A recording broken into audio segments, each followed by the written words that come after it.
Bonjour à tous, elles sont agents de changement, transformatrices de leur environnement, elles ont une vision et un impact sur leur communauté et nous vous proposons de les découvrir dans la série des podcasts Les femmes agents de changement du Club du Sahel et de l'Afrique de l'Ouest OCDE. Je m'appelle Mam Diarra Diop et je suis ravie d'être votre hôte pour ce podcast.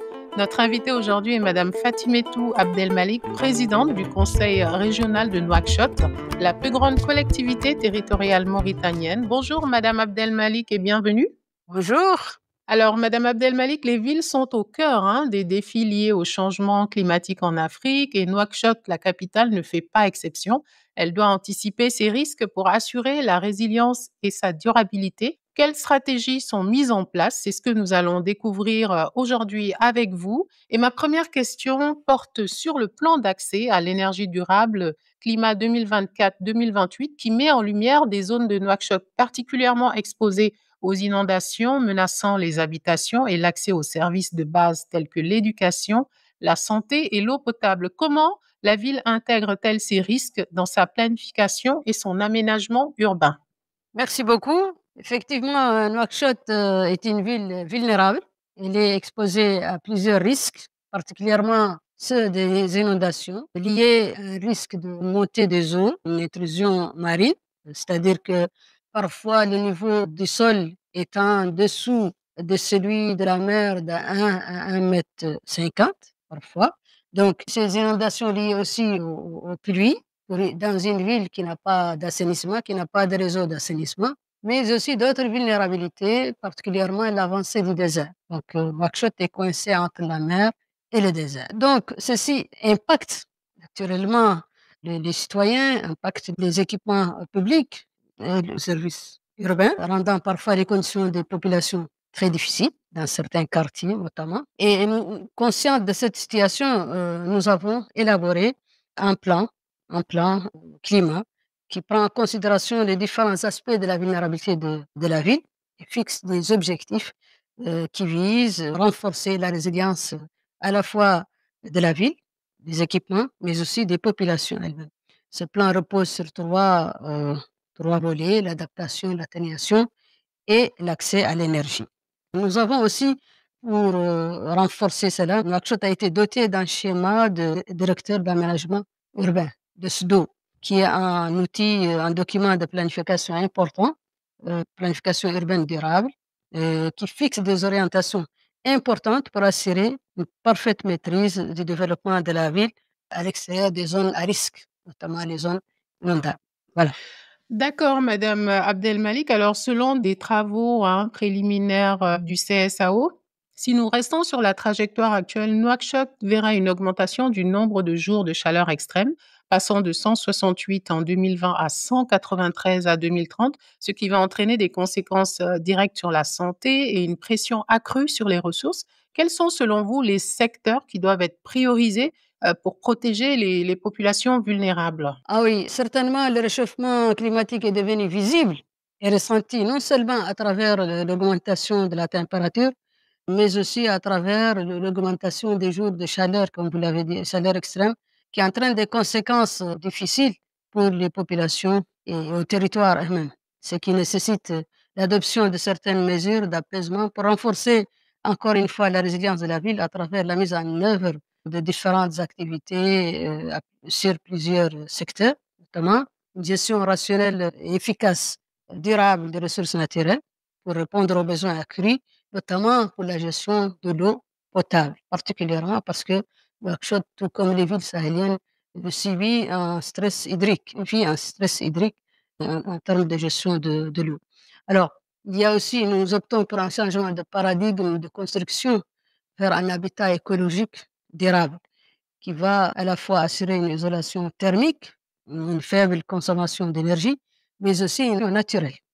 Une autre option aussi, c'est l'utilisation des énergies renouvelables afin d'éviter des émissions de gaz à effet de serre, mais aussi l'organisation d'un transport public durable afin d'éviter une forte consommation des énergies aussi et l'adoption d'une approche de planification urbaine durable pour éviter l'étalement urbain et l'éloignement des distances, réduire la mobilité urbaine.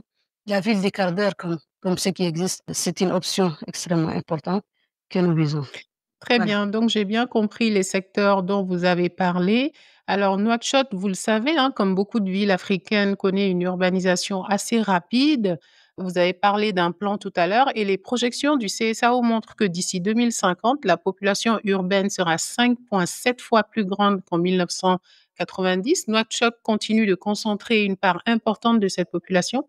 Comment est-ce que la ville gère la croissance de la population pour garantir une efficacité spatiale, la durabilité et l'accessibilité des infrastructures? Ah oui, en effet, l'urbanisation rapide et non contrôlée est l'un des enjeux majeurs auxquels les villes africaines sont confrontées. Nouakchott est un exemple parlant, témoigne à travers une croissance exacerbée par la migration rurale, due ce qu'on appelle nous dans notre jargon l'exode rural, dû à plusieurs épisodes de sécheresse successives qui ont occasionné l'afflux vers le centre urbain.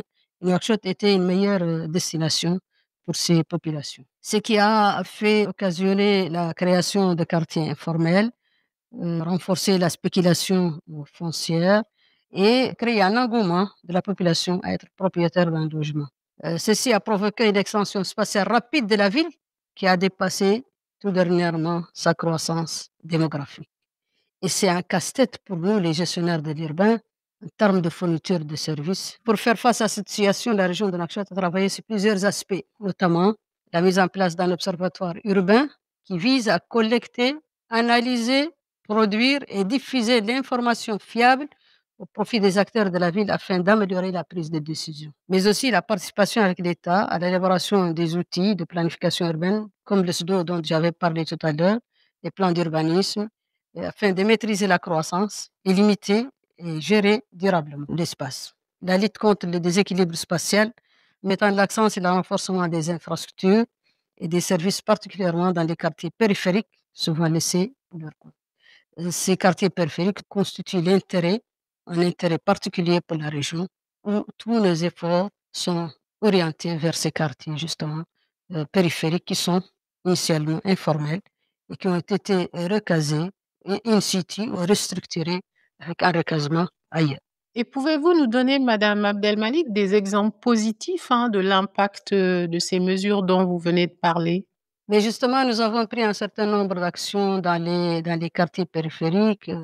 Par exemple, la construction de réseaux d'eau potable dans ces quartiers, l'adduction d'eau pour les familles nécessiteuses, la prise en charge de... Nous avons déjà construit 320 kilomètres linéaires de réseaux d'eau potable dans ces quartiers-là.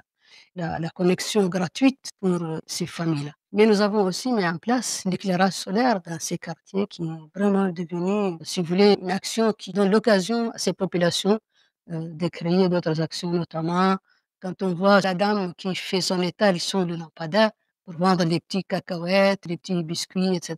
Quand on voit un étudiant, un élève réviser sous le lampadaire et qu'en plus des lignes de bus que nous avons créé dans ces quartiers-là pour faciliter le déplacement de ces quartiers, surtout pour les filles pour aller à l'université, pour fréquenter l'université, parce que certaines ont abandonné.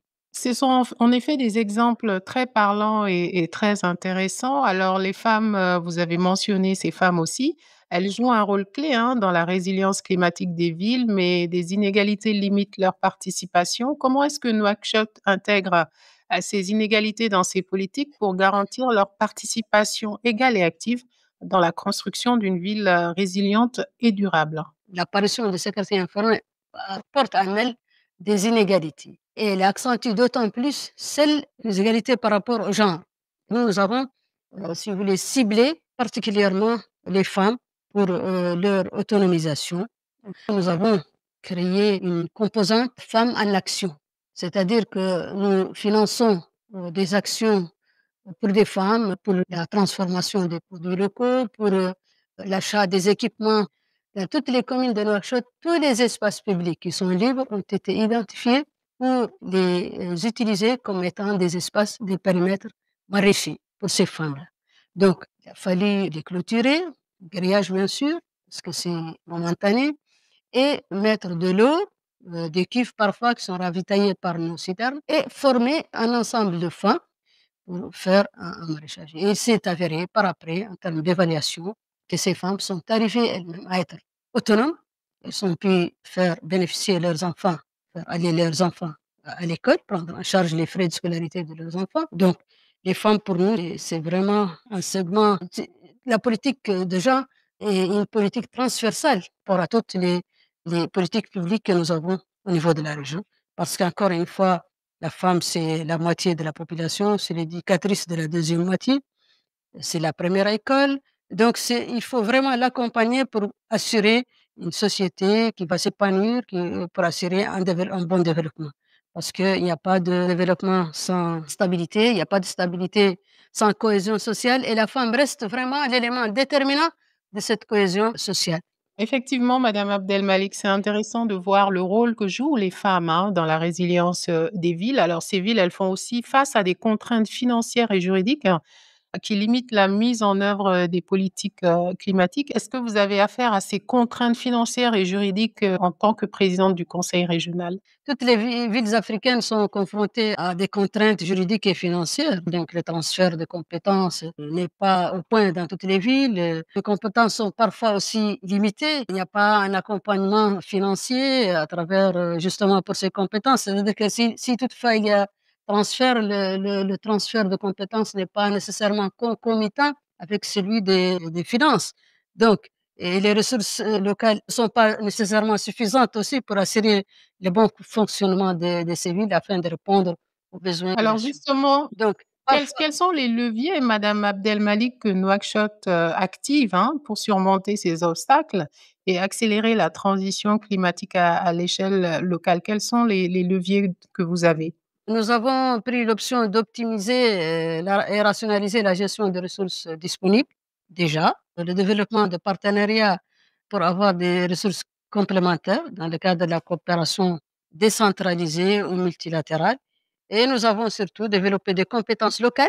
D'accord. Alors avant de finir cet entretien, Madame Abdelmalik, j'ai envie de vous demander comment est-ce que vous voyez la ville de Nouakchott d'ici 5 à 10 ans? Vous savez, Nouakchott, en 1960, il était un petit village de 5000 habitants seulement. Mais je la vois tripler compte tenu du fait qu'elle concentre les principales infrastructures socio-économiques du pays.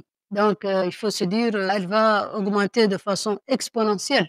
Et pour cela, nous devons vraiment attacher les ceintures et mettre en place des stratégies pour justement venir à bout de cette augmentation parce que qui dit augmentation des populations, dit augmentation des besoins, augmentation des services, etc.